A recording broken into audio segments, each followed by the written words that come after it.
আসসালামু আলাইকুম। সংবাদে আপনাদের সবাইকে স্বাগত। সংবাদ শিরোনাম।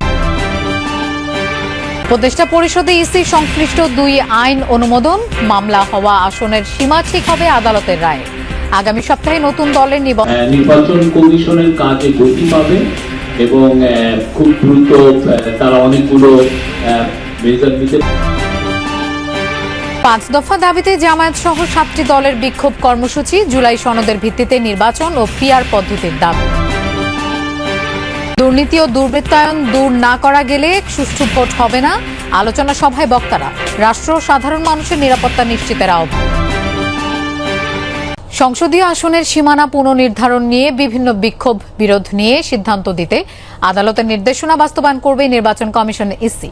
সীমানা নিয়ে বিরোধ ও বিক্ষোভের বিষয়ে আখতার আহমেদ বলেন, 18টি রিট হয়েছে আদালতের প্রতি আস্থাশীল কমিশন, কাজেই সেখান থেকে নির্দেশনা আসা পর্যন্ত অপেক্ষা করবে কমিশন। নির্বাচন কমিশনের পরবর্তী বৈঠকে পর্যবেক্ষকদের বিষয়ে তোলা হবে বলে জানান তিনি। দুপুরে নির্বাচন ভবনে সাংবাদিকদের সব কথা বলেন ইসি সচিব আখতার আহমেদ। তিনি বলেন, কেউ প্রবাসে থাকা অবস্থায় পোস্টাল ব্যালটে ভোট দেওয়ার জন্য অনলাইনে নিবন্ধন করে দেশে চলে আসলে তিনি আর ভোট দিতে পারবেন না। নিবন্ধনের জন্য অ্যাপ কবে নাগাদ হবে সেটা পরে জানা হবে। নির্বাচন নিয়ে আলোচনা করতে 22 সেপ্টেম্বর ইইউ প্রতিনিধি দল দেশে আসবেন বলেও জানান ইসি সচিব। তিনি জানান, রাজনৈতিক দল ও অংশীজনের সাথে সংলাপের বিষয়টি শিগগিরই ঠিক করা হবে। 31 অক্টোবর পর্যন্ত যাদের 18 বছর পূর্ণ হবে তাদের ভোটার তালিকায় যুক্ত করা হবে।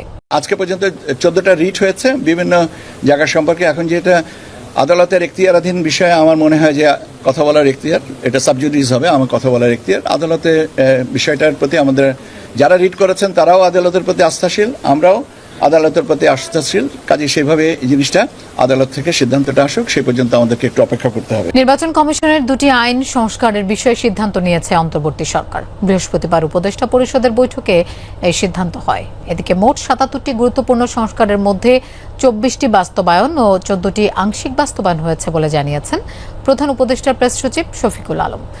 দুপুরে রাজধানী ফরেন সার্ভিস একাডেমিতে উপদেষ্টা পরিষদের বৈঠক নিয়ে প্রেস ব্রিফিংয়ে একথা জানান তিনি। বলেন, উপদেষ্টা পরিষদের বৈঠকে নির্বাচন কমিশন সচিবালয় আইন 2009-এর 5 নম্বর ধারা সংশোধনের প্রস্তাব অনুমোদন দেওয়া হয়েছে। নির্বাচন কমিশনের কাজকে গতিশীল করার জন্যই এই আইন করা হয়েছে বলে জানান তিনি।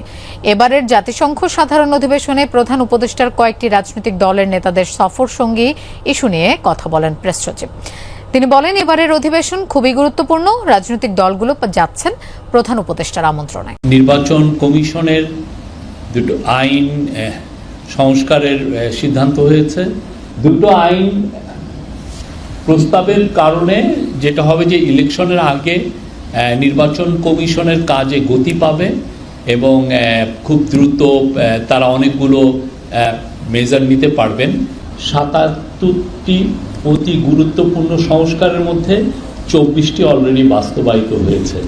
জুলাই সনদের ভিত্তিতে জাতীয় নির্বাচন অনুষ্ঠান ও পিআর সহ কয়েক দফা দাবিতে রাজধানীতে বিক্ষোভ মিছিল করছে জামায়াত ইসলামী সহ 7টি রাজনৈতিক দল। 5 দফা দাবিতে জোহর নামাজের পর বায়তুল মোকাররমের উত্তর গেটে বিক্ষোভ মিছিল করে ইসলামী আন্দোলন বাংলাদেশ। ঢাকা মহানগর উত্তর ও দক্ষিণ শাখা এই আয়োজন করে। 6 দফা দাবিতে বিকেল 3টায় জাতীয় প্রেস ক্লাবের সামনে বিক্ষোভ সমাবেশ করে খেলাফতে মজলিস ও বাংলাদেশ খেলাফত আন্দোলন। বিকেল 4টায় 5 দফা দাবিতে বিক্ষোভ মিছিল শুরু করে বাংলাদেশ নেজামে ইসলাম পার্টি। জাতীয় প্রেস ক্লাবের সামনে এই কর্মসূচি পালন করবে তারা। এছাড়া 5 দফা দাবিতে বিকেল 4:30টায় বায়তুল মোকাররমের দক্ষিণ গেটে সমাবেশ করবে জামায়াতে ইসলামী।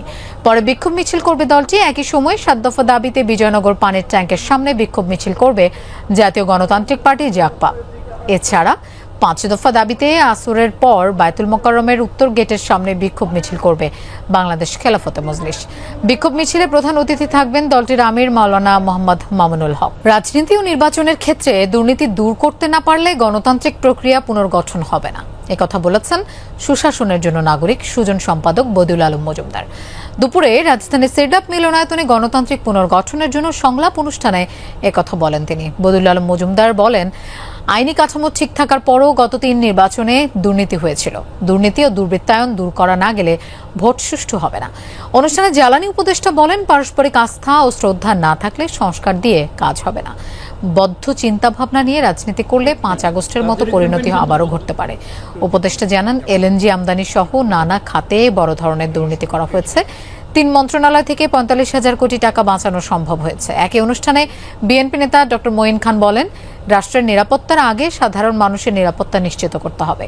প্রথাগত পদ্ধতি থেকে বের হয়ে ভবিষ্যতের দিকে তাকিয়ে দেশকে গড়তে হবে। আমরা যদি এই দুর্নীতির ব্যাপক বিস্তার যদি আমরা রোধ করতে না পারি, তাহলে আমাদের যে সুষ্ঠু নিরপেক্ষ নির্বাচন নিশ্চিত করতে পারবো না এবং একই সাথে গণতান্ত্রিক উত্তরণও হবে না। নীতির কাজ হচ্ছে দুর্নীতি বন্ধ করা, কিন্তু এদেশে আইন করে নীতি করে দুর্নীতি করা হয়েছে।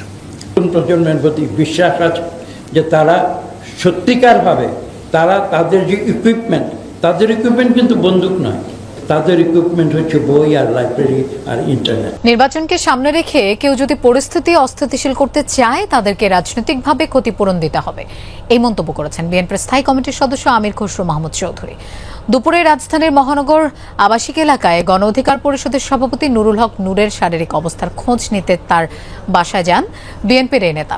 পরে তিনি জানান, আলোচনার টেবিলে সব বিষয়ে ঐকমত্য হওয়ার কথা নয়, তবে জনগণের উপর আস্থা থাকলে রাজনৈতিক দলগুলোর নিজস্ব ভাবনা নিয়ে তৃণমূলে যেতে হবে বলেও মন্তব্য করেন আমির খসরু। বিএনপি রাজনীতিতে স্থিতিশীলতা চায় জানিয়ে আমির খসরু বলেন, নির্বাচিত সরকারের অনুপস্থিতিতে যে জবাবদিহিতা থাকে না, নূরের উপর হামলার ঘটনা সেটাই প্রমাণ করে। নির্বাচনের সাথে কোন পার্টির কি দাবি দেওয়া এটা কোনো সম্পর্ক নাই। তাদের দাবি দেওয়া থাকতেই পারে, সেই দাবি দেওয়া নিয়ে তারা জনগণের কাছে যেতে হবে, জনগণের ম্যান্ডেট নিয়ে সংসদে আসবে, পাশ করতে পারবে। কেউ যদি অস্থিতিশীল করতে চায়, তাদেরকে রাজনৈতিকভাবে এটার জন্য ক্ষতিপূরণ দিতে হবে। সরকার পতনের আগেই প্রধান উপদেষ্টার দায়িত্ব নিতে ডক্টর মোহাম্মদ ইউনূসকে প্রস্তাব দেওয়া হয়েছিল। ট্রাইব্যুনালে দেয়া অবশিষ্ট জবানবন্দিতে কথা জানিয়েছেন বৈষম্য বিরোধী ছাত্র আন্দোলনের অন্যতম সমন্বয়ক এবং এনসিপির আহ্বায়ক নাহিদ ইসলাম। সাক্ষ্যতে তিনি আরও জানান, আন্দোলন প্রত্যাহারে চাপ প্রয়োগ করতেই নেওয়া হয়েছিল আয়নাঘরে। জিজ্ঞাসাবাদের নামে চালানো হয় অকথ্য নির্যাতন, দেওয়া হয় গুমের হুমকি। গণহত্যার দায়ে জড়িত শেখ হাসিনা সহ সব আসামির দৃষ্টান্তমূলক শাস্তির দাবি জানান এজলাসে। জুলাই আগস্টের গণ অভ্যুত্থান দমাতে আইন শৃঙ্খলা বাহিনীর বর্বরোচিত হামলায় বহু ছাত্র জনতার মৃত্যুর পর আওয়ামী লীগ সরকারের পতন হয়। 5 আগস্ট জনরোষের মুখে পদত্যাগের পর পালিয়ে যান শেখ হাসিনা। তবে সরকার পতনের একদিন আগেই ডক্টর ইউনূসের সাথে যোগাযোগ করা হয়। ট্রাইব্যুনালে দেয়া জবানবন্দিতে কথা জানিয়েছেন বৈষম্য বিরোধী ছাত্র আন্দোলনের শীর্ষ সমন্বয়ক ও এনসিপির আহ্বায়ক নাহিদ ইসলাম।